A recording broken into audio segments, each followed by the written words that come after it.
పాఠ్యాంశం, పటాలు మరియు వాటి యొక్క అధ్యయనము, వాటి తయారీ. జనరల్గా పటాలనేవి జనరల్గా మానచిత్రాలు అనే పేరుతో కూడా పిలుస్తుంటారు.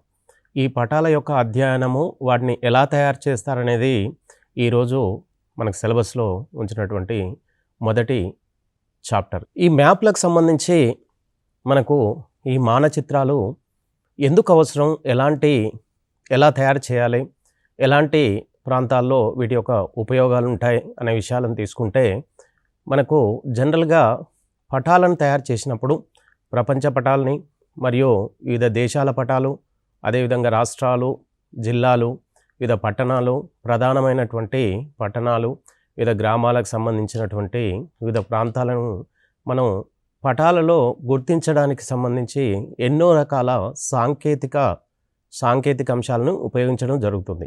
వాటి యొక్క తయారీ విషయంలో కూడా చాలా వరకు జాగ్రత్తలు తీసుకొని మనకు అతి ప్రాచీన కాలంలో, అంటే పురాతన కాలంలో నుంచి కూడా ఈ మానచిత్రాలకు సంబంధించిన, పటాలకు సంబంధించిన అనేక విషయాలను మనకు పూర్వకాలంలో కూడా అనేక మంది శాస్త్రవేత్తలు పటాలను గీసి వాటి యొక్క విశ్లేషణను కూడా తెలియచేశారు. ఏదైనా ఒక ప్రదేశం తీసుకున్నప్పుడు ఆ ప్రదేశం సంబంధించిన ఏదైనా ఒక పటాన్ని తయారు చేయాలంటే ఆ ప్రదేశం ఏ ప్రాంతంలో ఉంది, పర్వతం పైన ఉందా, లేదా ఎడారిలో ఉందా, అది ఉష్ణ ప్రదేశంలో ఉందా, శీతల ప్రదేశంలో ఉందా, లేదా వర్ష ప్రాంతంలో ఉందా, అక్కడ ఎలాంటి చెట్లు పెరుగుతాయి, మరి ఆ ప్రదేశంలో ఏ జాతి ప్రజలు నివసిస్తున్నారు, వారు మాట్లాడే భాష, వారు ఎలాంటి వృత్తులను వాళ్ళు అనుసరిస్తున్నారు, మరియు వాటి యొక్క నివాసాలు ఎలా ఉంటాయనే విషయాన్ని పూర్తిగా మనకు ఈ పటాల ద్వారా మనం తెలుసుకోవడానికి అవకాశం ఉంటుంది. ఒకే పటంలో అన్ని రకాల విషయాలను, అంటే ఇప్పుడు జనాభా విషయం అనుకోండి, అది ఎడారిలో ఉందా, అది ఎలాంటి శీతోష్ణ స్థితిలో ఉంది, మరియు అక్కడ జనాభా, అన్ని విషయాలని ఒకే మ్యాప్లో, ఒకే పటంలో మనం గుర్తించలేం.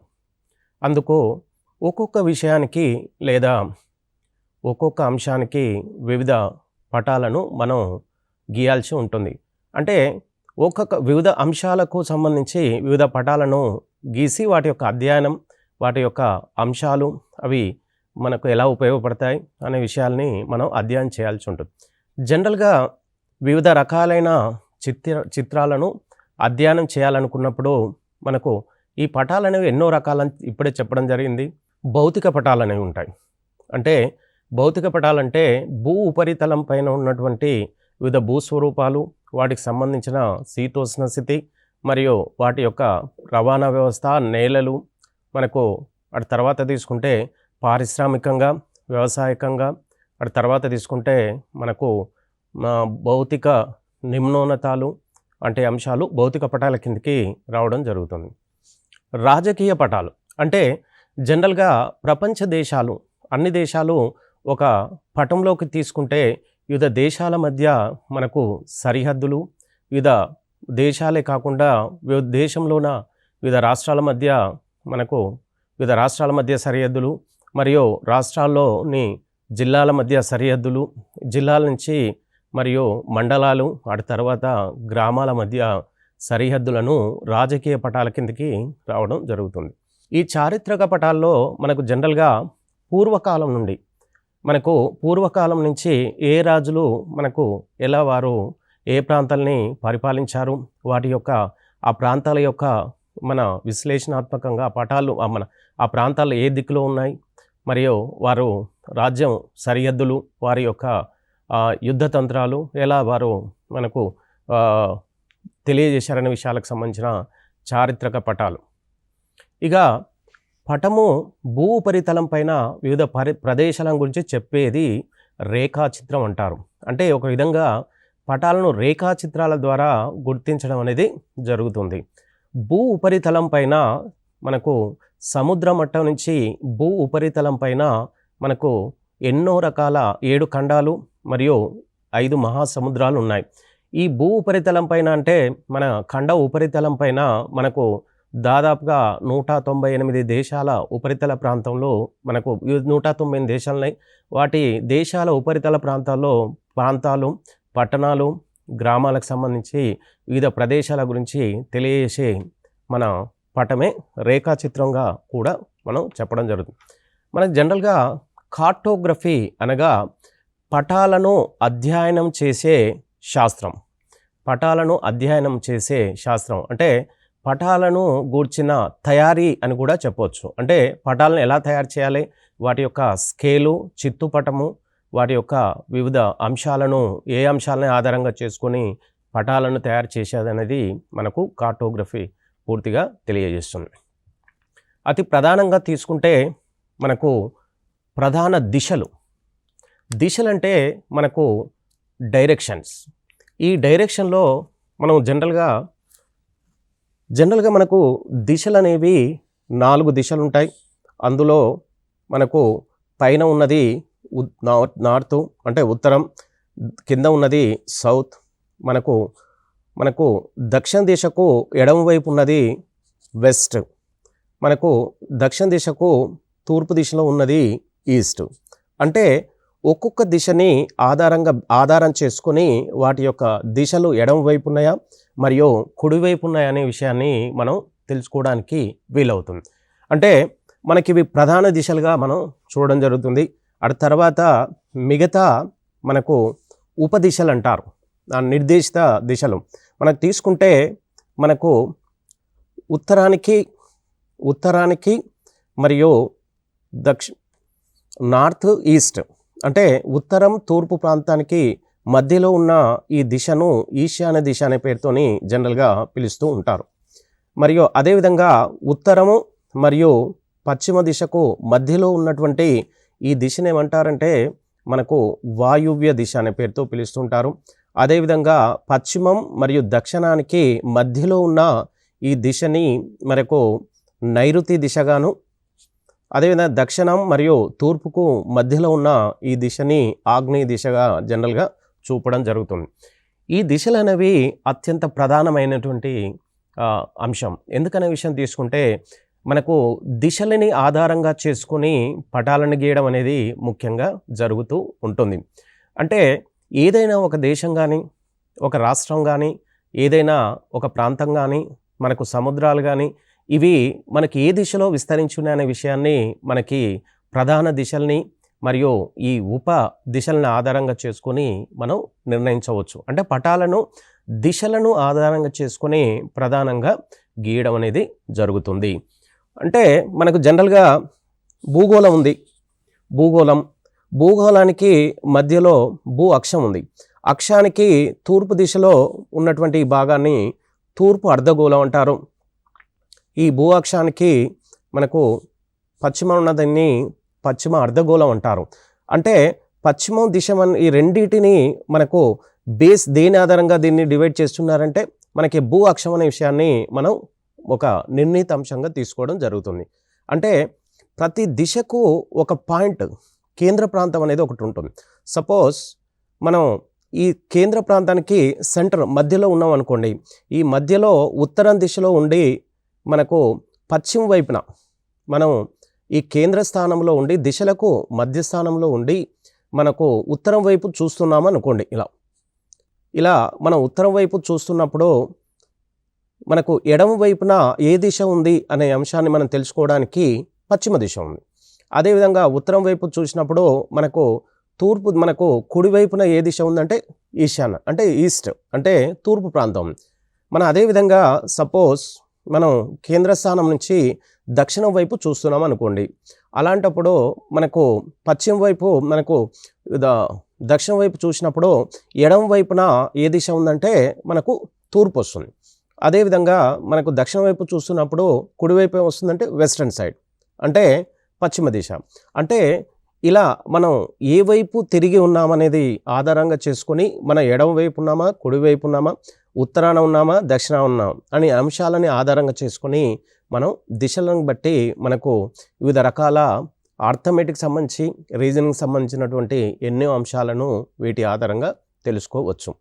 అదేవిధంగా మనకు మన భారతదేశంలో ఈశాన్య దిశలో ఉన్నటువంటి రాష్ట్రాలు ఎన్ని అన్నాడు అనుకోండి, అవి మొత్తం 7 రాష్ట్రాలు. ఈ 7 రాష్ట్రాలు ఏ దిశలో ఉన్నాయంటే ఈశాన్య దిశలో ఉన్నాయి.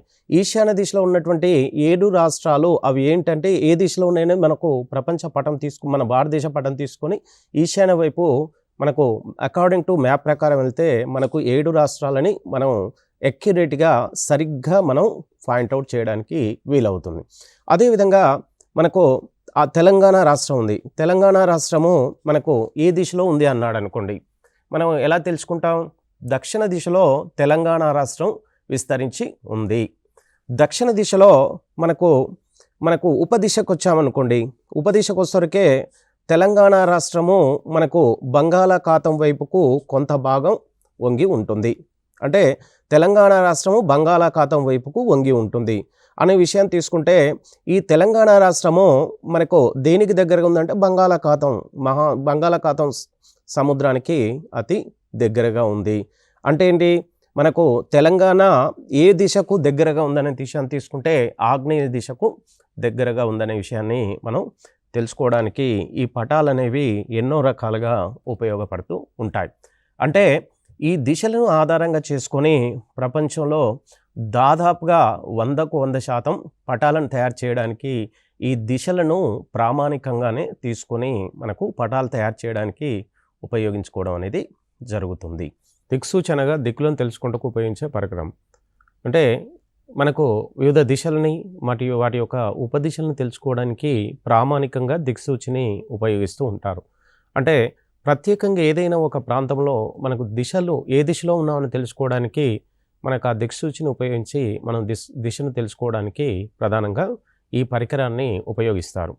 అదేవిధంగా రాజకీయ పటాలు అనగా వివిధ దేశాల రాజకీయ విభాగాలు, అంటే వివిధ దేశాల మధ్య ఉన్న సరిహద్దు ప్రాంతాలు, వారి యొక్క దేశాల మధ్య ఉన్నటువంటి పర్వతాలు కానీ, కొండలు కానీ, నదులు కానీ, సరస్సులు కానీ మనకు సరిహద్దులుగా ఉన్న విషయాన్ని రాజకీయ పటాలు కొంత మనకు తెలియజేస్తుంటాయి. ఇక రాష్ట్రాల సరిహద్దులు, జిల్లాల ముఖ్య పట్టణాలకు సంబంధించిన సమాచారాన్ని కూడా ఈ రాజకీయ పటాల్లో మనకు ప్రస్ఫుటంగా కనబడుతూ ఉంటాయి. భూపరితలంపై గల భౌతిక, రాజకీయ మొదలగు లక్షణాలను భౌగోళిక అంశాల ఆధారంగా ఒక నిర్ణీత కొలత ప్రకారంగా తెలియజేసేది పటం. అంటే భూపరితలంపై మనకు ఫిజికల్ జాగ్రఫీ అంటే భౌతికంగా, అంటే భూపరితలం పైన సముద్రం మట్టం నుంచి ఉపరితలంపై ఉన్నటువంటి వివిధ ఎత్తైన ప్రాంతాల గురించి తెలుసుకోవడానికి రాజకీయ మొదలగు లక్షణాలు. రాజకీయం అంటే మనకు వివిధ దేశాల మధ్య ఉన్నటువంటి సరిహద్దులకు, మరి దేశాల మధ్య సంబంధాలను కూడా కొంత ఈ లక్షణాలను ఉపయోగించి తెలుసుకుంటారు, ఈ పటాలను బట్టి తెలుసుకుంటారు. భౌగోళిక అంశాల ఆధారంగా ఒక నిర్ణీత కొలత ప్రకారంగా తెలుసుకోవడానికి ఉపయోగిస్తూ ఉంటారు. భౌగోళిక అంశాల ఆధారంగా ఒక కొలత ప్రామాణికంగా ఒక స్కేల్ ప్రకారంగా మనకు ఈ భౌగోళిక, రాజకీయ వంటి లక్షణాలను తెలుసుకోవడం జరుగుతుంది. భౌతిక పటంలో వివిధ భూస్వరూపాల గురించి తెలియజేస్తుంటాయి. మనకు జనరల్గా భౌతిక పటాలు అంటే సముద్ర మట్టం నుంచి భూ ఉపరితలం పైన ఉన్నటువంటి ఎత్తైన ఆకారాలను భూస్వరూపాలని పేరుతోనే పిలుస్తుంటారు. ఈ భూస్వరూపాలు జనరల్గా పర్వతములు, కొండలు, గుట్టలు, పీఠభూములు, మైదానములు, వాటి తర్వాత నదులు. అంటే ఇవి ఎంత ఎత్తులో ఉన్నాయి, ఈ పర్వత వాలు మరియు పర్వతాల యొక్క ఎత్తులు, కొండలు, గుట్టల యొక్క ఎత్తులు, వాటి ఏ ప్రాంతంలో ఉన్నాయి, మరియు పీఠభూములు అనగా జనరల్గా భూమి అంతర్భాగము ఎక్కువగా శిలావరణంతో అంతర్గతంగా ఆవరించబడి ఉంటుంది. పీఠభూములు మనకు జనరల్గా 300 మీటర్ల ఎత్తు వరకు ఉండి ఉపరితల ప్రాంతము సమతలంగా ఉంటుంది. ఇక మైదానం అంటే జనరల్గా సముద్ర మట్టం నుంచి 150 మీటర్ల ఎత్తు వరకు ఎక్కువగా మైదానాలు మనకు నదీ పరిసర ప్రాంతంలో, తీర ప్రాంతంలో ఎక్కువగా ఈ మైదానాలు ఏర్పడి ఉంటాయి. అటు ప్రపంచంలోనే అతిపెద్ద మైదానంగా గంగా, సింధు, బ్రహ్మపుత్ర మైదానాన్ని తీసుకోవచ్చు. అంటే నదీ ప్రవాహ ప్రాంతాలను కూడా అవి పల్ల ప్రాంతం నుంచి, ఎత్తైన ప్రాంతాల నుంచి పల్ల ప్రాంతంలోకి ప్రవహించే ప్రాంతంలో మనకు ఎక్కువగా అవి ఏ ప్రాంతాల నుంచి ఎలాంటి జలపాతాలు, లోయల నుంచి వెళ్తున్నాయి అనే విషయాన్ని కూడా ఈ భౌతిక పటాల ద్వారా మనం తెలుసుకోవచ్చు. జనరల్గా స్కేల్ అంటే పటాలను తయారు చేసే విధానంలో స్కేల్ని ప్రామాణికంగా వాడుతూ ఉంటారు. అంటే జనరల్గా స్కేల్ అనేది పటాలను తయారు చేసే క్రమంలో, అనగా ఏదైనా ఒక పటాన్ని తయారు చేయాలి అనుకున్నప్పుడు ఆ ప్రాంతం ఒక సమతల ప్రాంతం ఉందనుకో, ఏదైనా ఒక ప్రాంతం ఉంటే ఆ ప్రాంతం ఒక ప్రాంతం నుంచి మరొక ప్రాంతానికి అంటే 2 ప్రాంతాల మధ్య దూరము ఏదో చాలా ఎక్కువ దూరం ఉందనుకోండి. ఆ దూరాన్ని పటంలో మనం వాస్తవంగా మనం మొత్తం అంత దూరాన్ని పటంలో గీయలేం. అలాంటప్పుడు ఏం చేస్తారంటే ఆ ఒక స్కేల్ అనే ప్రామాణికం తీసుకుంటారు. అంటే 2 ప్రాంతాల మధ్య 1 కిలోమీటర్ దూరం ఉందనుకోండి. దాన్ని జనరల్‌గా పటాలలో 1 సెంటీమీటర్‌కి సమానంగా 1 కిలోమీటర్ దూరాన్ని తీసుకొని మనం పటాలను గీయడానికి మనకు ఉపయోగిస్తూ ఉంటారు. అంటే 1 కిలోమీటర్‌ని 1 సెంటీమీటర్ దూరాన్ని మనం సమానంగా అంటాం. అంటే 1 కిలోమీటర్ దూరాన్ని 1 సెంటీమీటర్‌కు కుదించడాన్ని కుదించి మనకు స్కేల్ అనే పదాన్ని ఎక్కువగా వాడుతూ ఉంటారు. ఈ స్కేల్ అనేది సపోజ్ ఏదైనా ఒక ప్రపంచ పటాన్ని తయారు చేయాలనుకున్నాం అనుకోండి. ప్రపంచ పటాన్ని 1 సెంటీమీటర్ నుంచి 1 కిలోమీటర్ దూరం ఉన్నాయి. 2 ప్రాంతాల మధ్య 2 దేశాల మధ్య మనకు కొన్ని కిలోమీటర్ల దూరం ఉంటుంది. ఆ దూరాలని మనం పటంలో పూర్తిగా గీయడానికి అంత అనుకూలంగా అంటే ఆ దూరం మనం అంత పటంలో గీయడానికి అనుకూలంగా ఉండదు. కాబట్టి ఏం చేసామంటే ఆ దూరాన్ని తగ్గించడానికి స్కేల్ అనే ఒక అతి తక్కువ దూరాన్ని ఉపయోగించడాన్ని స్కేల్ అంటారు. ప్రపంచ పటం గీయాలనుకున్నప్పుడు 1 సెంటీమీటర్‌ని 1 కిలోమీటర్ దూరంతో సమానంగా గీయడం జరుగుతుంది. అదేవిధంగా దేశం ఉన్నాయనుకోండి. దేశాల మధ్య దూరం ప్రపంచంలో ఒక దేశాన్ని గీయాలనుకున్నప్పుడు 1 సెంటీమీటర్‌కు 500 మీటర్లుగా దాన్ని తీసుకోవడం జరుగుతుంది. అంటే 1 కిలోమీటరు = 1000 మీటర్లుగా దాన్ని తీసుకుంటారు. మరి అలాంటప్పుడు 1 సెంటీమీటర్ ఒక దేశంలో మన ఉపరితల ప్రాంతం 2 ప్రాంతాల మధ్య దూరాన్ని తీసుకోవాలనుకున్నప్పుడు మనకు జనరల్‌గా 1 సెంటీమీటర్‌కు 500 మీటర్లు. అదే రాష్ట్రాల్లో తీసుకున్నప్పుడు మనకు 100 మీటర్లు. మనకు ఇలా దూరాలను 1 సెంటీమీటర్‌కు దూరాలను తగ్గించుకుంటూ మనకు ఈ ప్రపంచ పటం, దేశ పటం, అదేవిధంగా రాష్ట్రాలు, జిల్లాలు మరియు మండలాలు, వివిధ గ్రామాలకు సంబంధించిన పటాలను మనం గీయడం జరుగుతుంది. అంటే స్కేల్ అనేది ఒక ప్రామాణికం అంతే. కానీ ఆ ప్రామాణికను ఉపయోగించి ప్రపంచ పటాలు గానీ, అన్ని దేశాలకు సంబంధించిన విషయాలను గానీ గీయడం జరుగుతుంది. ఇప్పుడు నెక్స్ట్ విషయం తీసుకుంటే చిత్తు పటం. అంటే రఫ్ వర్క్ అంటారు. చిత్తు పటం, రఫ్ మ్యాప్.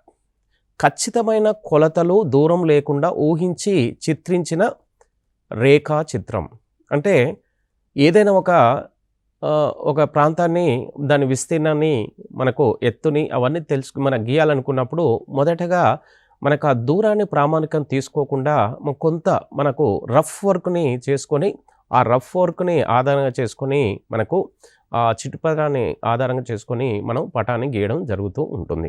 జనరల్‌గా సాంకేతిక చిహ్నాలు. అయితే ఈ మానచిత్రంలో వాడే విధంగా గుర్తులు ఇవి ప్రపంచ ప్రామాణికమైనవి. జనరల్‌గా ఈ సాంకేతిక చిహ్నాలనేవి ప్రపంచ ప్రామాణికమైనవిగా మనం సూచించవచ్చు. ఎందుకంటే వీటిని మనం పూర్వకాలం నుంచి ఎంతోమంది పటాలను గీసేటువంటి శాస్త్రజ్ఞులు, మన గ్రీకులు గానీ, అరబులు గానీ, చైనీస్ గానీ, మన భారత శాస్త్రవేత్తలు గానీ ఈ సాంకేతిక చిహ్నాలను ఉపయోగిస్తూ మనకు వివిధ ప్రాంతాల్లో మన సాంకేతిక చిహ్నాల ద్వారా ఒక ప్రాంతాన్ని గానీ, సముద్ర తీర ప్రాంతంలో గానీ, మన ఎత్తైన ప్రాంతాలని, మనకు రవాణా మార్గాలను ఇలాంటి సాంకేతిక చిహ్నాలతో సూచించడం అనేది జరిగింది. అంటే సాంకేతిక చిహ్నాలు అనేవి ప్రపంచంలోనే అందరూ వీటిని సహజంగా ఉపయోగించడానికి అనుకూలంగా ఉంటాయి. సాపేక్ష దిశ అంటే దిక్కు అనే దాన్ని ఒక స్థానం నుంచి సాపేక్షంగా చెప్పడం. అంటే మనం ఏదైనా ఒక ప్రాంతంలో ఉన్నామనుకోండి, సాపేక్షంగా మనం ఇక్కడ ఉన్నామనుకోండి, మనకి ఈ ప్రాంతం నుంచి మనకు ఈ దిశలో మనం ఈ ప్రాంతం ఉన్నాము, ఈ ప్రాంతం నుంచి మనం ఈ దిశలో ఉన్నాము. ఈ దిశని ఎలా చెప్తుంటాము? మనకు ఈ దిశకు ఆపోజిట్లో ఉన్నాం, మనం ఈ సైడ్ నుంచి మనకు ఈశాన్య దిశలో ఉన్నాము అనే విషయాన్ని సాపేక్ష దిశ అనే విషయాన్ని తెలియజేస్తుంటుంది. ఈ దిశకు మనం ఉన్న దిశకు దక్షిణాన ఉన్నాయనుకోండి, మరి దీని ఏమంటారు? దక్షిణం అంటారు. అంటే ఇలా సాపేక్ష దిశని ఆధారంగా చేసుకొని మనకు పటాలను గీయడానికి అనుకూలంగా ఉంటాయి.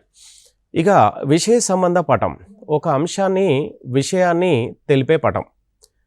అంటే విషయ సంబంధం ఒక అంశాన్ని, ఏదైనా ఒక ఎత్తైన మన భౌతిక స్వరూపాలు ఉన్నాయి, పర్వతాలు, కొండలు, గుట్టలకు సంబంధించి, సముద్రంలో మనకు ఎన్నో దీవులు ఉన్నాయి, వాటికి సంబంధించిన విషయాన్ని తెలియజేస్తూ ఉంటాయి. సపోజు మనకు ఏదైనా ఒక ప్రాంతం ఉంది. ఆ ప్రాంతంలో అడవుల విస్తరణ ఎలా ఉంది? మరియు అదేవిధంగా మరొక విషయ సంబంధం తీసుకుంటే జనాభా విస్తరణ. అదేవిధంగా జనాభా విస్తరణ, పరిశ్రమల విస్తరణ. అంటే ఏదైనా ఒక ప్రాంతంలో తీసుకుంటే పంజాబ్ రాష్ట్రంలో మనకు జనరల్‌గా ఉన్ని పరిశ్రమల ఉన్నాయి ఎక్కువగా. ఉన్ని పరిశ్రమలు ఉన్నటువంటి ప్రాంతాలను కలుపుతూ గీయబడ్డ దాన్ని మనకు జనరల్‌గా బెల్ట్ అంటారు. అంటే మనకు జనరల్‌గా బెల్ట్ అనే పేరుతోని జనరల్‌గా పిలుస్తారు. అంటే ఒకే వరుసలో మనకు జనరల్‌గా ఆ ప్రాంతంలో ఏదైతే పరిశ్రమలు ఉంటాయో దాన్ని ఒక బెల్ట్ లాగా తీసుకుంటారు. అంటే పరిశ్రమల విస్తరణ. ఏదైనా ఒక ప్రాంతంలో ఎక్కువగా పరిశ్రమలు ఒకే రకమైన పరిశ్రమలు ఉన్నాయనుకోండి. జనరల్‌గా ఆ రకమైనటువంటి పరిశ్రమల విస్తరణ అనే పేరుతోని చెప్తూ ఉంటారు. అదేవిధంగా కంటూరు రేఖల లక్షణాలు. కంటూరు రేఖలు అనగా మనకు ఒకే రకమైన ఎత్తైన ప్రాంతాలను కలుపుతూ గీయబడిన రేఖలు. ఈ కంటూరు రేఖలు యొక్క లక్షణాల విషయాలు తీసుకుంటే ఈ రేఖలు ఒకదానికొకటి ఖండించుకోవు. They are not intersect any two. అంటే ఇవి ఖండించుకోవన్నమాట. జనరల్‌గా భూ ఉపరితలంలో ఒకే ఎత్తైన ప్రాంతాలను కలుపుతూ గీయబడ్డ ఈ కంటూరు రేఖలు ఎక్కడ కూడా ఖండించుకోవు. అంటే జనరల్‌గా సమతలంగా ఉంటాయని చెప్పుకోవడం అనేది జరుగుతుంది. ఇక రెండో లక్షణం తీసుకుంటే భూస్వరూపాన్ని బట్టి వంకర టింకరగా ఉండొచ్చు. అంటే ఒకే ఎత్తైన భూస్వరూపాన్ని కలుపుతూ గీయబడ్డ సమాంతర రేఖలన్నారు.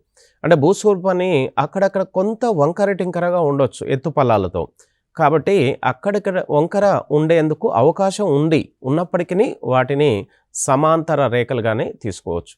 రెండు రేఖల మధ్య దూరము ఆ ప్రాంత భూస్వరూపంపై ఆధారపడి ఉంటుంది. సపోజ్ ఈ కంటూరు రేఖల మధ్య దూరము దేని మీద ఆధారపడి ఉంటుందంటే ఆ ప్రాంతంలో ఉన్న భూస్వరూపంపై ఆధారపడి ఉంటుంది. భూస్వరూపం అనగా మనకు కొంత ఎత్తు పల్లాలకు అనుకూలంగా ఉన్నటువంటి ప్రాంతం.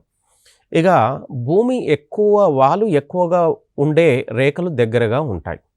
అంటే భూమి వాలు ఎక్కువగా అంటే జనరల్‌గా ఈ రెండు రేఖల మధ్య వాలు ఎక్కువగా ఉందనుకోండి.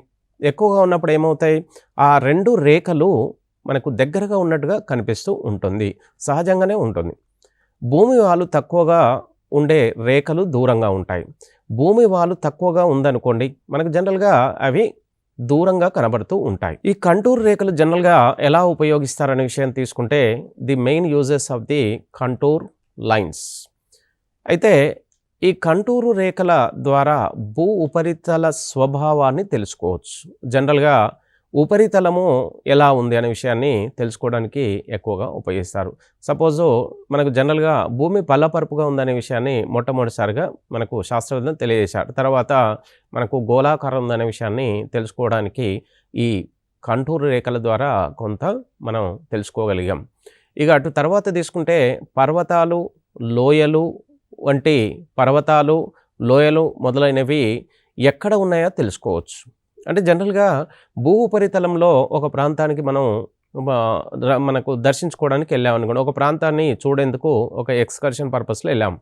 అయితే ఆ ప్రాంతం మనం వెళ్ళినప్పుడు ఆ ప్రాంతంలో ఉన్నటువంటి మనకు ఆ దేవాలయాలు గానీ, కొండలు గానీ, లోయలు గానీ, మనకు గుట్టలు గానీ, నదీ పర్వత ప్రాంతాల్లో మన పల్ల ప్రాంతంలో మనకు జలపాతాలు గానీ, నదులు గానీ, వాగులు, వంకలు ఇవన్నీ ఎన్నో ఉంటాయి భూ ఉపరితలం పైన. వీటిని మనం తెలుసుకోవడానికి ఈ కంటూరు రేఖలనేవి సహజంగా ఉపయోగపడుతూ ఉంటాయి. రోడ్లు వేసేటప్పుడు, ఆనకట్టలు కట్టేటప్పుడు జనరల్‌గా మనకి కంటూరు రేఖలను ఉపయోగిస్తారు. ఇప్పుడు జనరల్‌గా రోడ్ వేస్తూ ఉంటారు. రోడ్ వేసేటప్పుడు ఎత్తు పల్లాలో ప్రాంతంలో పల్ల ప్రాంతం ఉండొచ్చు, మరొక ప్రాంతంలో లోయలు ఉండొచ్చు. అంటే ఎత్తు పల్లాలను మనం జనరల్‌గా తెలుసుకొని ఆ ప్రాంతంలో రోడ్డు వేయడానికి మనకి రేఖలను ఉపయోగిస్తారు. ఆనకట్టలు కట్టేటప్పుడు ఏదైనా ఒక ప్రాంతంలో కొండ పర్వత ప్రాంతంలో మధ్య ఏదైనా ఒక ఆనకట్ట కట్టాల్సినప్పుడు ఆ పర్వత ఎత్తుని మనకు ఆ ప్రాంతాల ఉన్నటువంటి పల్ల ప్రాంతం ఎత్తుని మరియు లోయ వాలుని ఆ ప్రాంతంలో మనకు ఈ కంటూరు రేఖలు ఉపయోగించి ఆనకట్టలను కట్టడానికి ఉపయోగించుకోవచ్చు. ఎత్తు పల్లాలు ఉన్న చోట్ల రోడ్లు వేయుటకు ఉపయోగిస్తారు. జనరల్‌గా రాజకీయ పటాలు ఉంటాయి. పటాలు ఎన్నో రకాలు ఉంటాయి. అందులో రాజకీయ పటాలు ఇప్పుడే చెప్పాం. వివిధ దేశాల మధ్య, రాష్ట్రాల మధ్య మరియు జిల్లాల మధ్య మనకు సరిహద్దులకు సంబంధించి ఉష్ణోగ్రత చూపు పటాలు. ఈ పటాల ద్వారా మనకు జనరల్‌గా భూమధ్య రేఖ నుంచి ధృవాల వైపుకు వెళ్ళే కొద్దీ మనకు ఉష్ణోగ్రతలో ఎన్నో మార్పులు వస్తుంటాయి. ఈ ఉష్ణోగ్రతని సరిగ్గా మనము పటాలలో చూపడానికి మనకు కంటూర్ రేఖలను ఉపయోగించి ఈ ఉష్ణోగ్రతను ఏ ప్రాంతాల్లో ఎలా ఉంటాయి, శీతోష్ణత, వర్షపాత ప్రాంతాలు మరియు మనకు ఆర్ద్రత, వివిధ ప్రాంతాల్లో మనకు అరణ్యాల యొక్క సహజంగా వృక్షజాలం ఎలా ఉంటుందనేది మనం ఈ పటాల ద్వారా ఉష్ణోగ్రతని తెలుసుకోవడానికి, సహజ వృక్షజాలం చూపడానికి పటాలని చూపే పటాలని తయారు చేయొచ్చు. ఇక రవాణా సౌకర్యాల పటాలు. అంటే రవాణా సౌకర్యాల పటాలనగా మనం రవాణాకు సంబంధించి మనకు మన ప్రపంచ పటంలో కానీ, మనకు ఈ దేశ పటాల్లో కానీ, రాష్ట్రాల్లో కానీ రవాణా పటాలు తయారు చేయడానికి మనకు జనరల్‌గా కంటూర్ రేఖలను ఉపయోగించి కూడా మనకు రవాణా పటాలని తయారు చేయొచ్చు. అంటే మనకు పటాల్లో రవాణా సౌకర్యాల పటాలని ఉంటాయి. పంటల పటాలు. ఏ ప్రాంతంలో ఏ నేలలున్నాయి, మనకు ఒండ్రు నేలలు ఎక్కడున్నాయి, ఎర్ర నేలలు ఎక్కడున్నాయి, మనకు నల్ల నేలలు ఎక్కడున్నాయి అనేవి కూడా కొంత ఈ పటాలలో కొన్ని పాయింట్అవుట్ సాంకేతిక మనకు ప్రమాణాలను ఉపయోగించి పంటలు పండే ప్రాంతాలను, పంటలు పండని ప్రాంతాలను, బంజరు భూముల్ని తెలుసుకోవడానికి పటాలు ఉపయోగిస్తున్నారు. సముద్ర ప్రవాహాలను చూపు పటాలు. అంటే ఈ సముద్రాలు అంటే హిందూ మహాసముద్రంలో మనకు జనరల్‌గా అరేబియా సముద్రం, బంగాళాఖాతం వంటి ఈ ప్రాంతాల్లో తీరరేఖ కలిగినటువంటి ఈ 3 అంటే బంగాళాఖాతం, అరేబియా సముద్రం మరియు హిందూ మహాసముద్రం తీరరేఖ కలిగినటువంటి ఈ భారతదేశం మన తీర ప్రాంతంలో సముద్ర ప్రవాహాలను చూపు పటాలని తయారు చేయడానికి పటాలను ఉపయోగిస్తారు. ఇక అదేవిధంగా జనాభా పటాలు. జనాభా ఏ ప్రాంతంలో అత్యధికంగా ఉంది, ఏ ప్రాంతంలో జనసాంద్రత ఎక్కువ ఉంది, ఏ దీవులలో జనాభా ఎక్కువ ఉంది, ఏ దేశంలో ఎక్కువ ఉంది, మరి అక్కడ జనాభా అత్యధికంగా ఉండడానికి మరి కారణాలేంటి అంశాలని ఈ జనాభా పటాల ద్వారా తెలుసుకోవచ్చు. నేలల పటాలు. ఇక జనరల్‌గా ఏ ప్రాంతంలో సహజంగా నేలలు అత్యధికంగా ఉపయోగపడే నేలలు ఉన్నాయి, బంజరు భూములు ఉన్నాయి. ఈ నేలల్లో పండే పంటల్ని, మరి ఆ ప్రాంతంలో ఉన్నటువంటి రైతుల స్థితిగతుల్ని, సామాజిక సాంఘిక స్థితిగతులను కూడా మనకు ఈ పటాలను ఉపయోగించి తెలుసుకోవచ్చు. ఖనిజ సంపద చూపు పటాలు. అయితే భూమి అంతర్భాగంలో మనకు జనరల్‌గా ఖనిజ సంపద అనేది మనకు ఉంటుంది. ఈ ఖనిజాల భూ అంతర్నిర్మాణంలో మనకి ఖనిజాలను ఎక్కడికి ఏ ప్రాంతంలో ఏ ఖనిజాలు ఉన్నాయి, మరి ఆ ఖనిజాలు ఏ శిలల మధ్య విస్తరించి ఉన్నాయి అంటే మనకు ఆ ప్రాంతాలేంటి, ఏ ప్రాంతాల్లో ఏ ఖనిజాలు ఉన్నాయి. భారతదేశంలో మన చోటా నాగపూర్ పీఠభూమి ఉంది. ఈ పీఠభూమి ప్రాంతంలో అత్యధిక ఖనిజ సంపద ఉంది. అంటే అక్కడ ఆ ప్రాంతంని మనం రౌండప్ చేస్తూ ఈ ఖనిజ సంపద అత్యధికంగా ఇక్కడ ఉందనేది ఈ పటంలో మనం చూపించడానికి అనుకూలంగా ఉంటుంది. అదేవిధంగా మనకు తెలంగాణ ఉంది. తెలంగాణలో గోండువాన బొగ్గు అత్యధికంగా ఉత్తర తెలంగాణ రాష్ట్రంలో మనకు అత్యధికంగా లభిస్తుంది. ఈ ప్రాంతంలో ఈ జిల్లాల్లో అంటే ఖమ్మం కానీ, వరంగల్ కానీ, కరీంనగర్ కానీ, ఆదిలాబాద్, నిజామాబాద్లో అత్యధికంగా ఖనిజ సంపద ఉన్నట్టుగా మనం గుర్తించేందుకు ఈ పటాలని ఉపయోగించవచ్చు. వర్షపాతం చూపు పటాలు. అంటే ఏ ప్రాంతంలో మన భారతదేశంలో కానీ, ప్రపంచంలో ఏ ప్రాంతాల్లో అత్యధిక వర్షపాతం పడుతుందనేది చూపించేందుకు మనకి పటాల ద్వారా మన ఆ ప్రాంతాలని చూపించేందుకు అనుకూలంగా ఉంటాయి. చారిత్రక పటాలు.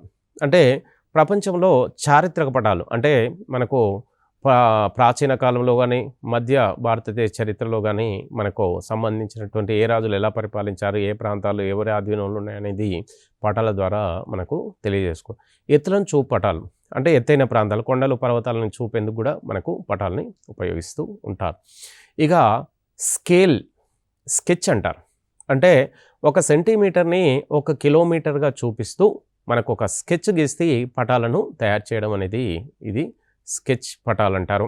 అంటే 1 కిలోమీటర్ అంటే 1000 మీటర్లకు 1 కిలోమీటర్తో సమానం అవుతుంది. అంటే ఏదైనా ఒక పటం తయారు చేసేటప్పుడు అత్యధిక దూరాన్ని అతి తక్కువగా కుదించి మనం దాదాపుగా 1 సెంటీమీటరు అంతకన్నా తక్కువగా కూడా తీసుకొని మనకు పటాలని తయారు చేయడం అనేది జరుగుతుంది. ఇక జనరల్గా ప్రపంచ పటం. ఈ ప్రపంచ పటాన్ని తయారు చేయాలంటే 1 సెంటీమీటర్కు 1000 మీటర్లు అంటే 1 కిలోమీటర్ దూరాన్ని తీసుకొని ప్రపంచ పటాన్ని స్కెచ్ల ద్వారా స్కెచ్ చేసి దీన్ని తయారు చేస్తూ ఉంటారు. అదేవిధంగా ప్రపంచ పటంలో దేశపటం గీయాలనుకున్నాం. అయితే అప్పుడు 1 సెంటీమీటర్కి ఏం చేస్తామంటే మన 500 మీటర్లు అనే ఒక ఈ మధ్య దూరాన్ని కుదిస్తారు. 1 సెంటీమీటర్‌కి 500 మీటర్ల దూరాన్ని కుదించి దేశ పటాలను తయారు చేయడం. అదేవిధంగా రాష్ట్రపటం తయారు చేసేటప్పుడు 1 సెంటీమీటర్‌కు 50 మీటర్లు, జిల్లా పటం తీసుకున్నప్పుడు 1 సెంటీమీటర్‌కు 10 మీటర్లు, గ్రామ పటం తీసుకున్నప్పుడు 1 సెంటీమీటర్‌కు 5 మీటర్లుగా తీసుకొని మనం జనరల్‌గా పటాలను తయారు చేయడం అనేది జరుగుతుంది. ఇక తెలంగాణ రవాణా సౌకర్యాల్లో తీసుకుంటే మనకు రాష్ట్ర సరిహద్దు దీనికి సంబంధించిన పటం ఎలా ఉంటుందనే విషయాన్ని తీసుకుంటే మనకు జనరల్గా ఇలా ఒక బ్లాక్ ఇక తర్వాత ఆ బ్లాక్ మధ్యన ఇలా ఒక 2 పాయింట్లు ఉంటాయి. మళ్ళీ మరొక బ్లాక్, ఈ బ్లాక్ నుంచి మరొక 2 ఇలా మనకు ఈ గుర్తు సాంకేతిక గుర్తు అంటారు. సాంకేతిక చిహ్నాలు కన్వెన్షనల్ అంటారు. అయితే కన్వెన్షనల్ సైన్స్ అంటారు. అంటే రాష్ట్ర సరిహద్దులను ఏ గుర్తు సాంకేతికంతో సూచిస్తారంటే మనకు ఈ సాంకేతికం ద్వారా రాష్ట్ర గుర్తుని చూపించడం జరుగుతుంది. రెండవది జిల్లా రహదారి. ఈ జిల్లా రహదారిని మనకు జనరల్గా ఇలా చుక్కల ద్వారా, ఇలా గీతల ద్వారా ఇలా చూపిస్తే దీన్ని జిల్లా రహదారిగా మనం చెప్పడం జరుగుతుంది. ఇక జనరల్గా జాతీయ రహదారి అంటే నేషనల్ హైవేస్ని జనరల్గా కొంచెం వెడల్పుగా 2 రేఖల్లాగా ఇలా చూపిస్తే దాన్ని జనరల్గా మనకు జాతీయ రహదారి. ఇక రాష్ట్ర రహదారి విషయాన్ని తీసుకుంటే మనకు రాష్ట్ర రహదారిని జనరల్ ఒక బ్లాక్ లాగా, అంటే మనకు వెడల్పు కొంచెం తక్కువగా ఉన్న ఒక బ్లాక్ లాంటిది అనమాట. 5వది తీసుకుంటే ఇతర ముఖ్య రహదారులను తీసుకుంటే ఇతర ముఖ్య రహదారులని మామూలుగా ఒక రేఖలాగా ఇలా పొడవుగా చూపించవచ్చు. ఇక 6వది తీసుకుంటే రైలు మార్గాన్ని మనకు జనరల్గా ఈ ఒక బ్లాక్ లాగా కాకుండా కొంచెం కిందికి పైకి కొంచెం వాలుగా ఉన్నట్టుగా తీసుకుంటే దీన్ని రైలు మార్గం. విమాన మార్గాన్ని మనకు జనరల్గా ఇలా కొంత మధ్యన వైట్ బ్లాక్ ఇస్తూ ఇలా విమాన మార్గాన్ని మనం తెలియజేయవచ్చు. అంటే జనరల్గా మనకు రాష్ట్ర సరిహద్దు, జిల్లా సరిహద్దు, జాతీయ రహదారి, రాష్ట్ర రహదారి, ఇతర ముఖ్య రహదారులు, రైలు మార్గం, విమాన మార్గం అంటే రవాణా సౌకర్యాలకు సంబంధించి ట్రాన్స్పోర్ట్ సంబంధించినటువంటి వివిధ సాంకేతిక చిహ్నాలు అంటారు. అంటే ఇక్కడ తెలంగాణ రవాణా సౌకర్యాలని చెప్పడం జరిగింది. మరి అన్ని రాష్ట్రాల్లో కూడా అన్ని దేశాల్లో కూడా దాదాపుగా ఎక్కువగా సాంకేతిక చిహ్నాలను వాడుతూ ఉంటారు. ఏవైతే ఇప్పుడు చెప్పామో ఆ చిహ్నాలనే ప్రామాణికంగా ప్రపంచంలో అన్ని దేశాల్లో అన్ని ప్రాంతాల్లో వీటిని తీసుకోవడానికి మనకు ముందు నుంచి తీసుకోవడం జరుగుతూ ఉంటుంది. అంటే ఇవి ఎప్పటి నుంచో ప్రపంచ ప్రామాణికమైన ఈ గుర్తులకు సంబంధించి సౌకర్యాలు ఇవి ప్రపంచ ప్రామాణికం కాబట్టి మనకు దాదాపుగా అన్ని ప్రాంతాల్లో ఇవి తీసుకుంటారు. అదేవిధంగా తెలంగాణ రవాణా సౌకర్యాన్ని పెట్టడానికి కారణం ఏంటంటే మనకు ఎక్కువగా తెలంగాణ రిలేటెడ్ ఉంటుందనే విషయాన్ని మనం తీసుకొని చెప్పడం జరుగుతూ ఉంటుంది. ఇక ఐసోలైన్స్ అనగా ఒకే రకమైన ఎత్తు పల్లాలను కలిగిన ప్రదేశాలను కలిపి ఉంచే రేఖలు. అంటే మరి ఏదైనా ఒక ఉపరితల ప్రాంతంలో మనకు ఎత్తు పల్లాలు అనేవి సహజంగా ఉంటాయి. జనరల్గా ఎత్తు పల్లాలు అంటే కొన్ని ప్రాంతాల్లో ఎత్తు ఉంటాయి, కొన్ని ప్రాంతాల్లో పల్ల ప్రాంతాలు మనకు జనరల్గా సహజంగా ఉంటూ ఉంటాయి. అంటే ఈ ఎత్తు పల్లాలని సహజంగా ఉన్న ఈ ఎత్తు పల్లాలను కలుపుతూ మనకు కలిపే ప్రాంతాలను కలిపి ఉంచే రేఖలు అంటారు. అంటే ఈ ఎత్తు పల్లాలను ఎలా ఉన్నాయనే విషయాన్ని పూర్తిగా తెలుసుకోవడానికి ఐసోలైన్స్ అనే ఈ రేఖల్ని ఉపయోగిస్తూ ఉంటారు. ఇక సాంప్రదాయ సాంకేతాలు అంటే వీటిని పూర్వకాలం నుండి పటాల తయారీదారులు తమ సౌలభ్యం కోసం కొన్ని గుర్తులను ఉపయోగించేవారు. వారు వాటినే సాంప్రదాయ సాంకేతాలు. అంటే ప్రాచీన కాలం నుంచి అంటే మనకు గ్రీకులు అనుకోండి, అరబ్బులు అనుకోండి, అటు తర్వాత తీసుకుంటే లాటిన్, ఈ దేశస్తులకు సంబంధించి అతి పురాతనమైన కాలం నుంచి మనకు పటాలను తయారు చేస్తూ ఉన్నారు. ఇలా పటాలను తయారు చేసే క్రమంలో వారు కొన్ని ప్రాంతాలని ఎక్యురేట్గా పాయింట్అవుట్ చేయడానికి కొన్ని గుర్తులను సూచించారు. ఇప్పుడు మనం ఇంతకుముందు తెలంగాణ రాష్ట్ర సాంకేతాలు అని చెప్పాం. అంటే అలాంటికి సంబంధించినటువంటి కొన్ని సాంకేతిక ప్రామాణిక అంశాలను సాంకేతిక గుర్తుల్ని అంటే సైన్ని గుర్తించడానికి ఉపయోగించేవారు. అవి ప్రపంచ ప్రామాణికమైనటువంటి సాంకేతాలు. ఇక జనరల్‌గా మనకు ఈ పటాలను ఎక్కువగా మరికొన్ని విషయాల్లో కూడా ఉపయోగిస్తూ ఉంటారు. యుద్ధ సమయంలో సైన్యానికి, ఎయిర్ ఫోర్స్ వారికి పటాల ఆవశ్యకత అనేది అత్యధికంగా ఉంటుంది. జనరల్‌గా యుద్ధ సమయంలో మనకు సైన్యం ఉంది, ఎయిర్ ఫోర్స్ యుద్ధానికి సంబంధించిన ప్రపంచంలో వేరే ఏదైనా దేశంతో మనకు యుద్ధం వచ్చిందనుకోండి, ఆ ప్రాంతంలో ఏ ప్రాంతంలో అయితే యుద్ధం వస్తుందో ఆ ప్రాంత భౌగోళిక స్థితి, రాజకీయ స్థితి, ఆ ప్రాంతాల యొక్క వాలు మరియు ఎత్తైన ప్రాంతాలు, కొండ ప్రాంతాలు, మరి ఆ ప్రాంతంలో శీతోష్ణ స్థితి, ఆ ప్రాంతంలో ఉన్నటువంటి ఉపరితల ప్రాంతంలో మరియు అంటే మనకు ఎన్నో అంశాలని తెలియజేసేందుకే మనం మన యుద్ధం వచ్చినప్పుడు పటాలని ఉపయోగించుకుంటూ ఉంటారు. ఇక జనరల్‌గా అంతరిక్షంలోకి ప్రవేశపెట్టేటువంటి కృత్రిమ ఉపగ్రహాల ద్వారా తీయబడ్డ భూ ఉపరితల ఛాయాచిత్రాలే ఉపగ్రహ ఛాయాచిత్రాలు. అంటే జనరల్‌గా మనం ఏదైనా ఒక ప్రాంతంలో ఉపరితలంలో మనం అక్యురేట్‌గా, సాధారణంగా, సహజంగా ఏదైనా ఒక పటాన్ని తయారు చేయాలనుకున్నప్పుడు మనకు భూ ఉపరితలం నుంచి మన కృత్రిమ ఉపగ్రహాలని మనకు అంతరిక్షంలోకి ప్రవేశపెడుతూ ఉంటాం. ఈ కృత్రిమ ఉపగ్రహాల ద్వారా మనకు ప్రవేశపెట్టే ఆ ఉపగ్రహాలు మనకు అంతరిక్షం నుంచి కొన్ని రకాల ఉపరితల ప్రాంతానికి సంబంధించినటువంటి ఎన్నో రకాలటువంటి మనకు ఛాయాచిత్రాలను భూ ఉపరితలంకి పంపిస్తూ ఉంటుంది. ఆ ఛాయాచిత్రాల ద్వారా మనకు భూ ఉపరితలం ఎలా ఉంది, ఆ ప్రాంతంలో మనకు ఏదైనా ఒక ప్రాంతం యొక్క పూర్తి నమూనా కావాలనుకున్నప్పుడు మనకి మన ఈ ఉపగ్రహాల ద్వారా ఛాయాచిత్రాలే మనకు అత్యంత అక్యురేట్‌గా అంటే ప్రామాణికంగా తీసుకొని వాటిని తీయవచ్చు. అంటే ఈ ఛాయాచిత్రాల ద్వారా జనరల్‌గా ఎలాంటి ఉపయోగాల విషయాలు తీసుకుంటే ప్రధానంగా పటాలను తయారు చేస్తున్నారు. అంటే పూర్వకాలంలో ఊహించేవారు. అంటే అక్యురేట్ అని కాదు, ఊహించేవారు. అటు తర్వాత శాటిలైట్ కాలం వచ్చిన తర్వాత మనకు ఉపగ్రహాలను పంపించిన తర్వాత భూ ఉపరితలాన్ని అక్యురేట్‌గా ఎలాంటి తప్పులు, పొరపాట్లు లేకుండా మనకు పటాలను అక్యురేట్‌గా మనకు తయారు చేసుకోవడానికి మనకి శాటిలైట్లు అనేవి చాలా ఉపయోగపడుతున్నాయి. ఇవి పంపిన ఛాయాచిత్రాల ద్వారా మనం ప్రపంచ పటాలు, దేశాల పటాలు, రాష్ట్రాల పటాలు, సముద్ర ఉపరితల ప్రాంతాలు, మనకు ఉత్తర, దక్షిణ ధృవాలు, భూమధ్య రేఖకు సంబంధించినటువంటి ప్రాంతాలు ఎలా ఉన్నాయి, అక్కడ ఉష్ణోగ్రతలు, అన్ని అంశాలని మనకు ఉపగ్రహాల ద్వారా మనకు తెలుసుకొని పటాలను తయారు చేయడం అనేది సహజంగా జరుగుతుంది. ఇక ఈ పటాల తయారీ కాకుండా ఈ మనకు శాటిలైట్ ద్వారా వచ్చినటువంటి ఛాయాచిత్రాల ద్వారా ప్రణాళికల రూపకల్పన, ఏదైనా ఒక ప్రాంతంలో ఉన్నది, ఆ ప్రాంతంలో ఒక ప్రణాళిక రూపొందించి ఆ ప్రాంతంలో మనకు ఆ ప్రాంతాలని మనకు అభివృద్ధి చేయడానికి కూడా ప్రణాళికను రూపకల్పన చేయడానికి ఇవి ఉపయోగిస్తున్నాయి.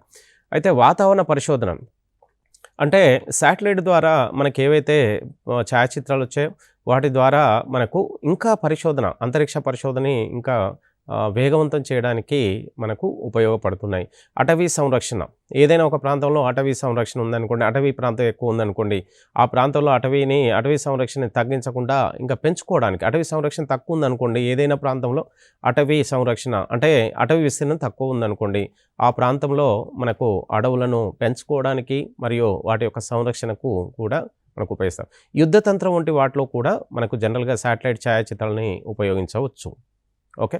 ఇక జనరల్‌గా సాంకేతిక చిహ్నాలు ఏదైనా ఒక దానికి గుర్తుగా ఉపయోగిస్తూ ఉంటారు. అంటే మనకు జనరల్‌గా ఈ సాంకేతిక చిహ్నాలు అనేవి ప్రపంచ ప్రామాణికమైనవిగా మనం జనరల్‌గా చూడవచ్చు.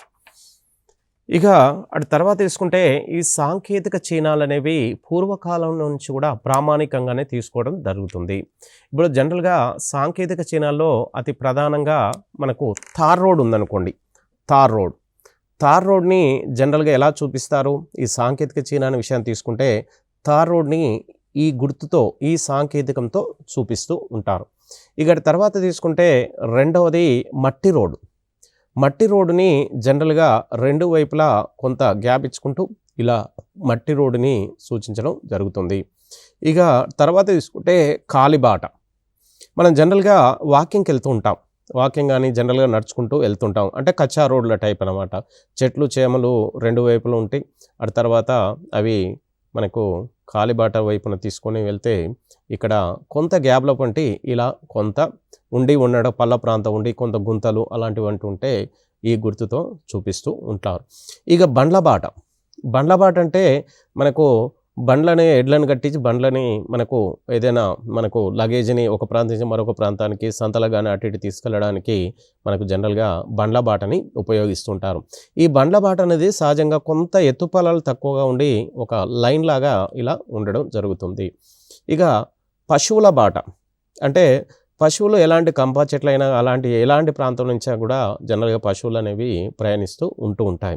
అంటే ఈ పశువులకు జనరల్గా సహజంగా ఏంటంటే ఎక్కువ గ్యాప్ మనకు జనరల్గా కాలిబాటతో పోల్చుకుంటే ఇక్కడ కొంత ఎక్కువ గ్యాప్ అన్నమాట. ఇక్కడ చూడండి బండ్లబాట మనకు ఈ కాలిబాటకు బండ్లబాటకు మధ్యన కొంచెం తేడా ఉంటుంది. ఈ రెండింటి మధ్య ఈ రెండు సింబల్ల మధ్య మనకు తేడా అనేది ఉంటుంది. ఇక గని అంటే మైన్. ఇక మైన్ అనే దాన్ని జనరల్గా ప్రపంచ ప్రామాణికంగా తీసుకుంటే ఒక బ్లాక్ అన్నమాట. ఒక రౌండ్ ఒక వృత్తాన్ని గీసి దాంట్లో మొత్తం బ్లాకిష్ అంటే నలుపు ఉంటుంది అంట. బ్లాక్లో ఉంటే దాన్ని ఒక గనిగా చూపిస్తూ ఉంటారు. గని అనేది జనరల్గా లోపల చీకటి ఉంటుంది.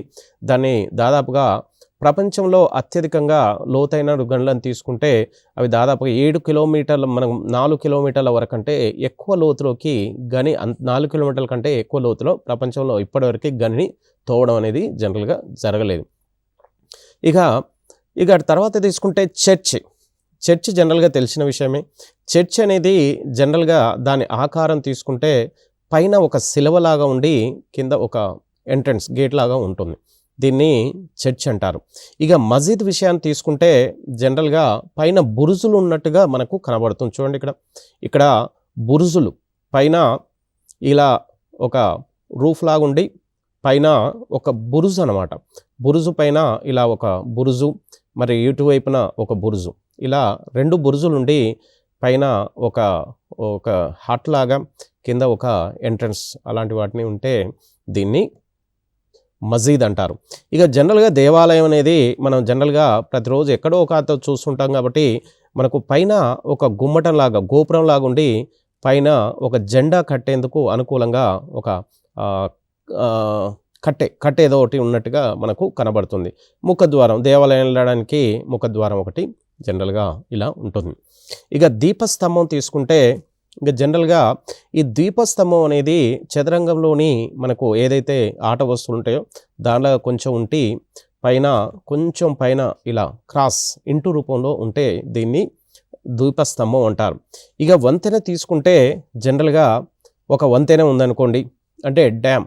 మన డ్యామ్ నుంచి మనకు ఇటువైపు నుంచి కొంత మనం ఇక్కడి నుంచి ఒక రహదారి ఇక్కడి నుంచి రోడ్డు ఉన్నట్టుగా ఈ రోడ్ల నుంచి 4 కూడల నుంచి ఈ 4 ప్రాంతాల నుంచి మనకి డ్యామ్ మీదకు ఒకే వరుసలో వచ్చి ఇలా ఒక ప్రాంతం నుంచి మరొక ప్రాంతానికి వెళ్ళేందుకు అనుకూలంగా ఉంటుంది. ఇక డ్యామ్ జనరల్గా మనకి వంతెన. ఇక ఆనకట్ట అంటే కట్ట అనేది మనకి జనరల్గా ఏ ఆకారం ఉంటుందంటే మనకి ఈ ఒక వైపున రిజర్వాయర్ ఉంటుంది. అంటే మనకు జనరల్గా రిజర్వాయర్కు నది ప్రవాహం ఉన్నప్పుడు మనకు ఆనకట్ట కట్టినప్పుడు అక్కడ నీటిని నిల్వ ఉంచుతాం. ఆ నిల్వ ఉంచిన నీటిని మనకు నీటి పెరిగి ఎక్కువగా నీటి నిల్వ జరిగినప్పుడు వర్షం నీరు కానీ అలాంటివి ఎక్కువ వచ్చినప్పుడు ఆ నీటిని మనకు కింది ప్రాంతంలో వదిలేయడానికి మనకు జనరల్గా ఈ సింబల్ని చూపిస్తూ ఉంటాం. ఇక తర్వాత అడవి అంటే ఫారెస్ట్. జనరల్గా అడవిని జనరల్గా సింబల్గా స్టేట్ ఫారెస్ట్ అంటారు. అంటే రాష్ట్ర అడవులు అనే విధాన్ని స్టేట్ ఫారెస్ట్. విశ్రాంతి గృహము అంటే రెస్ట్ హౌస్ అంటారు. రెస్ట్ హౌస్ అంటే విశ్రాంతి గృహాన్ని జనరల్గా RH చూపిస్తారు అంటే రెస్ట్ హౌస్. ఇక గ్రామ త్రికూడలి అంటే ఏదైనా ఒక గ్రామం ఉంది, ఆ గ్రామ ప్రజలు అప్పుడప్పుడు వచ్చి జనరల్గా ఈవినింగ్స్ ఉదయం సాయంత్రంలో ఒక కూడలిలో సమావేశం అవుతూ ఉంటారు. అలా సమావేశం అయ్యే ఆ కూడలి ప్రాంతాన్ని జనరల్గా ఇలా చూపిస్తూ ఉంటారు. ఇది కూడలి యొక్క సింబల్. ఇక తర్వాత తీసుకుంటే మరొక సాంకేతిక ప్రమాణం పందిరి. పందిరి అనేది మనకు పెండ్లిలలో కానీ మనకు మామిడి ఆకుల ద్వారా ఇలా పందిరి అనేది నిర్మిస్తూ ఉంటారు. దీన్ని పందిరి అనే గుర్తుతోని చూపిస్తూ ఉంటారు. ఇక అటు తర్వాత తీసుకుంటే దీపపు ఓడ. దీపపు ఓడ. ఇప్పుడు దీపపు ఓడని మనకు జనరల్‌గా ఒక ఓడలాగా తీసుకొని ఒక దీపంలాగా ఉంటుంది. ఇలా దీపంలాగా ఉంటుంది. దీపపు ఓడ. ఇక అటు తర్వాత తీసుకుంటే మనకు కోట. కోటని జనరల్‌గా సహజంగా మనకు ఇలా, ఇలా 2 వైపులేస్తూ ఇలా కోట. కోటకు సింబల్ ఇది. జనరల్‌గా ఇలా తీసుకొని ఇలా వేస్తూ ఉంటాం. ఇది కోట సింబల్. ఈ కోటని ఈ సింబల్‌తోని సాంకేతిక ప్రమాణంతో చూపిస్తూ ఉంటారు. ఇక తర్వాత తీసుకుంటే చెరువు. చెరువు అనేది జనరల్‌గా ఇలా ఇలా ఈ వైపున ఇలా ఉంటుంది, ఆ వైపున ఇలా ఉంటుందని ఒక డైరెక్షన్‌ని ఖచ్చితంగా అక్యురేట్‌గా చూపించలేం. కాబట్టి చెరువుని ఒక కొంచెం అటు ఇటు అయిన చెరువుని ఈ విధంగానే చూపించడం అనేది సహజంగా జరుగుతుంది. ఇక సొరంగ మార్గం. ఏదైనా కొండ పర్వత ప్రాంతం కొండలు పర్వతాలు ఉన్నాయనుకోండి, ఆ కొండ అంతర్భాగం నుంచి ట్రెంచ్ అనమాట, ఒక సొరంగాన్ని తవ్వినప్పుడు దాని గుర్తు ఇలా చూపించడం జరుగుతుంది. ఇక మనకు జనరల్‌గా గేజెస్, రైల్వే డిపార్ట్మెంట్‌లో ఎన్నో రకాల గేజెస్ ఉంటాయి. ఆ గేజెస్ అంటే 2 పట్టాల మధ్య ఉన్నటువంటి ఆ దూరాన్ని గేజ్ అంటారు. అయితే broad gauge, metre gauge, narrow gauge, light narrow gauge వంటి ఎన్నో రకాల గేజులు ఉంటాయి. అయితే మనకు పట్టాల మధ్య అత్యంత ఎక్కువ వెడల్పు ఉంటే దాన్ని బ్రాడ్ గేజ్ అంటారు. ఈ బ్రాడ్ గేజ్ సింబల్ని మనం జనరల్‌గా ఇలా చూపిస్తూ ఉంటారు. ఇది బ్రాడ్ గేజ్ సింబల్ కిందకి జనరల్‌గా రావడం జరుగుతుంది. ఇక మీటర్ గేజ్ తీసుకుంటే మనకు జనరల్‌గా ఒక లైన్ గీసి పైన ఇలా ఒక మనకు అడ్డంగా ఒక గీత గీసి నిలువుగా చిన్న చిన్న గీతల్ని ఇలా ఒక ప్యారలల్‌గా గీయడం జరుగుతుంది. అయితే అటు తర్వాత తీసుకుంటే మనకు అరటి చెట్టు. మనకి ఇంటిపాదిలో మనకు ఇంటి వెనకాల ముందు కానీ మన గ్రామాల్లో, పట్టణాల్లో అక్కడక్కడ మనకు అరటి చెట్లు అనేవి జనరల్‌గా సహజంగా కనబడతాయి. ఈ అరటి చెట్టుని ఈ సింబల్‌తోని జనరల్‌గా చూపిస్తూ ఉంటారు. ఇక తాటి చెట్టు అంటే మనకు అత్యంత ఎత్తులో ఉంటాయి. ఊరుకు బయటి ప్రాంతంలో బంజరు భూమిలో మనకు ఊరి అవతల్లో ఎక్కువగా ఉంటాయి. ఇక అరటి చెట్టుని మనకి తాటి చెట్టుని ఇలా గీతలు గీస్తూ ఒక రౌండ్‌గా గీస్తూ మనకు తాటి చెట్టు ఉంటుంది. ఇక బావి అంటే మనకు ఓపెన్ వెల్స్ ఇలా మనకు ఒక వృత్తాకారంలో గీయబడి జనరల్‌గా ఉంటుంది. ఇక వృత్తాకారంలో కాకుండా ఒకవైపు కొంచెం ఒక స్ట్రెయిట్ లైన్ లాగా ఉంటూ మనకు మామూలుగా వృత్తం లాగానే కొంత అటు ఇటు కనబడుతూ ఉంటుంది. ఊటబాయ్ అంటే జనరల్‌గా ఇంకా ఎక్కువ నీరు నిలవ లేకుండా వర్షం వచ్చినప్పుడే కొంత నీరు వచ్చి చేరితే దాన్ని ఊటబావి అంటారు. నూనె బావి అంటే ఆయిల్ వెల్ అంటే క్రూడ్ ఆయిల్ అంటే ముడి చమురు ఏదైనా ఒక మనకు పెట్రోల్ కానీ డీజిల్ గురించి కానీ మనకు అవన్నీ వెలికి తీయాలనుకున్నప్పుడు మనకు జనరల్‌గా మనకు బావులు ఉంటాయి, ముడి చమురు బావులు. ఈ ముడి చమురు బావులు మనకు జనరల్‌గా ఎలా ఉంటాయంటే ఒక సర్కిల్ లాగా ఉండి ప్లస్ గుర్తుతో దీంట్లో ఉంటాయి. శ్మశానంకి సంబంధించి ఇక జనరల్‌గా మనకు ఎన్నో గుర్తులు అనేవి సహజంగా శ్మశాన గుర్తులు ఇలా ఉంటూ ఉంటాయి. ఇక శ్మశానం గుర్తు. ఇక తర్వాత తీసుకుంటే గ్రామం, ఏదైనా ఒక విలేజ్, పట్టణం, గ్రామం తీసుకుంటే మనకు జనరల్‌గా ఈ గ్రామంలో మనకు ఇలా ఇండ్లు అనుకోండి, హౌజెస్. అటు తర్వాత మరొక పెద్ద ఇల్లు. అంటే ఇలా ఇండ్లు అనేవి సహజంగా మనకు గ్రామంలో గుడిసెలు కానీ చిన్న చిన్న అటు కానీ అటు తర్వాత ఇలా ఉంటూ ఉంటాయి. దీని యొక్క పక్కనే ఏదైనా చెరువు ఉందనుకోండి గ్రామంలో, ఆ చెరువులో దీని యొక్క ప్రతిబింబం అనేది సహజంగా కనబడుతూ ఉంటుంది.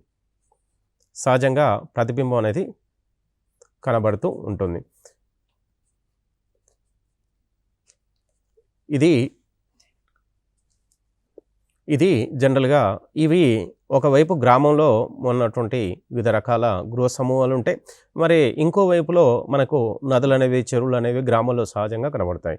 ఆ గ్రామంలో ఉన్నటువంటి దాని ప్రతిబింబాన్ని చెరువులో ఇలా మనకు కనబడుతూ ఉంటుంది.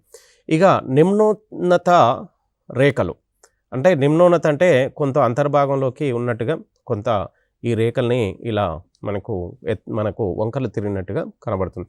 కాలువ అనేది జనరల్‌గా ఒక నది ఇలా ప్రవహించేటప్పుడు మనకు జనరల్‌గా ఆ కాలువ అంటే ఆ నదికి ఎడమ వైపు కానీ కుడివైపు కానీ ఇలా కాలువలు అనేవి జనరల్‌గా సహజంగా తీయడం జరుగుతుంది. ఇప్పుడు నాగసారంది ఎడమ కాలువ, కుడి కాలువ, శ్రీశైలం అనుకుంది ఎడమ కాలువ, కుడి కాలువ.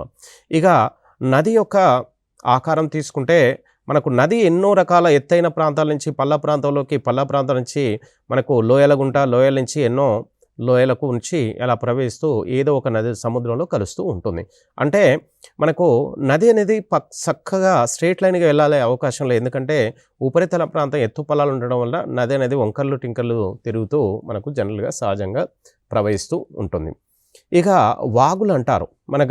వివిధ గ్రామాల్లో గ్రామాల మన చుట్టుపట్టు ప్రాంతంలో చిన్న చిన్న వాగులు అంటే స్ట్రీమ్స్, చిన్న చిన్న జల ప్రవాహాలనేవి సహజంగా వెళ్తూ ఉంటాయి. ఇలా వాగులని అక్కడి నుంచి మన వ్యవసాయ క్షేత్రాల నుంచి నీరు అనేది చిన్న చిన్న ఈ వంకల ప్రాంతంలోకి ప్రవేశించి అది అతిపెద్ద ఒక నదిగా ఏర్పడడానికి వాగుల గుర్తు ఇది. శిఖరం అనేది ఇంకా జనరల్‌గా శిఖరం అంటే మనకు జనరల్‌గా పర్వత ప్రాంతాల పైన మనకు జనరల్‌గా ఇలా ఉంటే దాన్ని శిఖరము అనే పేరుతోని జనరల్‌గా పిలుస్తూ ఉంటారు. ఇక అటు తర్వాత తీసుకుంటే పీటీఓ అంటారు. అంటే పోస్ట్ అండ్ టెలిగ్రాఫ్ ఆఫీస్ అనే పేరుతోని దీన్ని పూర్తి పేరు. ఇక పిఎస్ అంటే పోలీస్ స్టేషన్. ఇక తర్వాత తీసుకుంటే ఆర్ఎస్ అంటే రైల్వే స్టేషన్ని ఆర్ఎస్ తీసుకుంటారు. పిఓ అంటే పోస్ట్ ఆఫీస్, ఆర్ఎస్ అంటే రైల్వే స్టేషన్, పిఎస్ అంటే మన పోలీస్ స్టేషన్, పీటీఓ అంటే పోస్ట్ అండ్ టెలిగ్రాఫ్ ఆఫీస్ వంటి ఇలాంటి సాంకేతిక చిహ్నాల ద్వారా మనకు జనరల్‌గా మనం ఈ సాంకేతిక చిహ్నాలను ఉపయోగిస్తూ వివిధ ప్రాంతాల్లో ఉన్నటువంటి మనకు నదులే కావచ్చు, మన గ్రామాలే కావచ్చు, బావులే కావచ్చు, మైనింగ్ కావచ్చు, ఇక బండ్లు కానీ, పశువుల బాట ఇలాంటివన్నీ మనకు ఈ అంశాలని ఈ చిహ్నాల ద్వారా మనం జనరల్‌గా తెలుసుకోవడానికి అవకాశం ఉంటుంది.